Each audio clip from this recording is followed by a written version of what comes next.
Hello, and thank you so much for joining us today on this Google Hangout with Audencia Business School. My name is Matthew Wetherington. I am an International Relations Manager here at the school. Audencia is a school of management based in a city called Nantes here in France. All of our programs are taught in English, and we focus mainly on business and management courses throughout several different industries. And here with me today is Catherine Morel. She is the Program Director of our Masters in Management and Entrepreneurship in the Creative Economy. So today we're just going to talk a little bit about this program and why it might be beneficial for certain students and what they can expect to see in this particular program. So Catherine, thank you so much for being here today. So I'd like to start by asking, what exactly is management and entrepreneurship in the creative economy?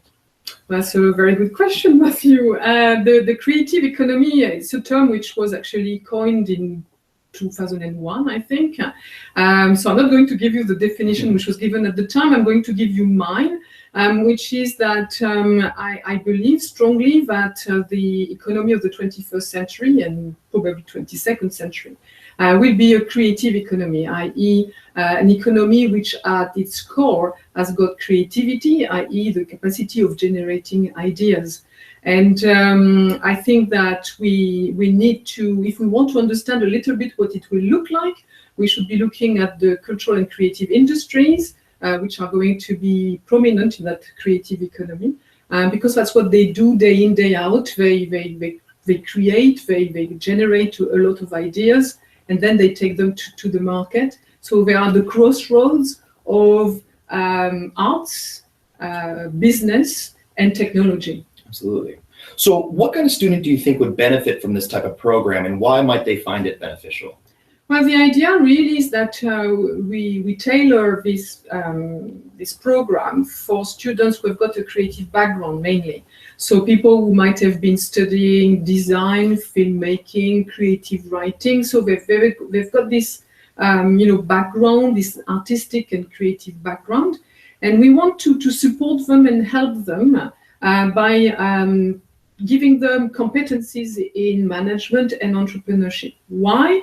Because we believe that they will take control over the way they want to not only to create, but also where they want to take their creativity and maybe the creativity of others.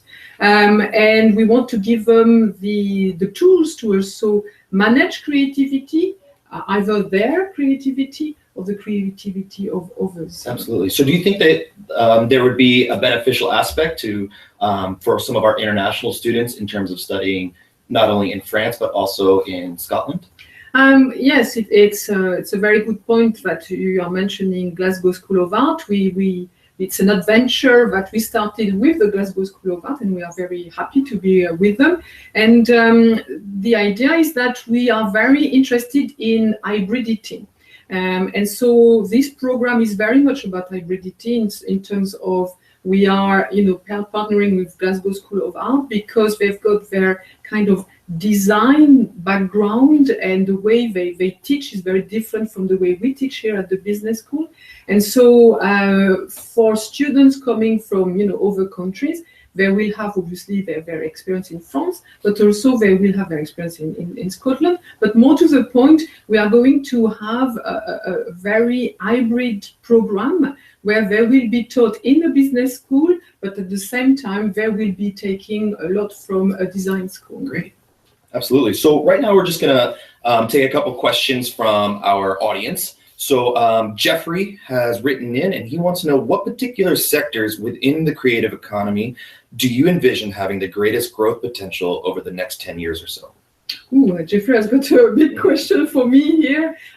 So I don't have, a crystal ball, so I'm not sure I could answer that question. But all I can say for sure is that we are going to see even more disruption in the years to come. So if we look at the music industry, for instance, it has been really disrupted, and it's not the end of it, I guess. And I think that most of the other cultural and creative industries are going to go exactly through the same disruption because of the technology that music has been experiencing. And in a way, on the program, we want to prepare the students for this disruption. I think we want them to be ready for the disruption, and we want them to be the actors of disruption. Absolutely. Great. So Radhika, she would like to know how successful are prospects in finding roles outside of France? And so obviously for some of our international students that are going to be coming in, they might have an interest in working somewhere other than France particularly. And so I can actually say that Audencia does have a network of alumni and working professionals, about 22,000 all throughout the world and all throughout different industries. So with the help of our career and alumni services, that will be helping our students not only find internships as part of the some of our programs, but also in full-time work outside and after the program has ended. And so you'll certainly have a lot of support there. Great. So that was essentially the program highlights. I'll just talk briefly a little bit about some of our scholarship opportunities. We offer 2 main scholarships for this program specifically. So feel free to write to us or ask us a little bit about some of those details. And just very briefly about our application process. Our entire application process is done online. So please, if you feel called to apply, please visit apply.audencia.com and begin an application. Myself and my colleagues, we will be on hand to help you throughout the entire process. If you should have any problems or if you should have any questions. So thank you so much for joining us, everybody. Catherine, thank you so much for being here and sharing some of the highlights of this new program that we're really excited to launch this coming September. Thank you very much. Thank you.